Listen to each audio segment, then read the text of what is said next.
জুমার দিনের প্রথম সুন্নত হচ্ছে জুমার দিনের ফজরের নামাজটা জামাতে পড়া।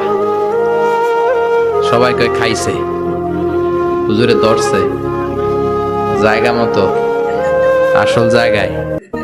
জুমার নামাজের প্রথম সুন্নত হচ্ছে ফজরের নামাজটা কি পড়া? জামাতে। আফদালুস সালাওয়াত ইনদাল্লাহি সালাতুল ফাজরি ফি ইয়াউমিল জুমআতি ফি জামাআহ। বিশ্বনবী বললেন জুমার নামাজের 15টা সুন্নত মুখস্থ রাখতে হবে। 1 নাম্বার সুন্নত ফজরের সালাত জামাতে পড়তে হবে। 2 নাম্বার সুন্নাহ হচ্ছে আসওয়াক, মেসওয়াক করা। মাতহারাতুন লিল ফাম মারদাতুন লির রাব। মেসওয়াক করলে দাঁত পরিষ্কার থাকে, আল্লাহ খুশি হয়ে যায়। বিশ্বনবী বলেছেন যদি আমার উম্মতের জন্য কষ্ট না হতো প্রত্যেক নামাজের আগে মেসওয়াক করা আমি ফরজ করে দিতাম। মেসওয়াক ছিল বিশ্বনবীর জীবনের শেষ আমল।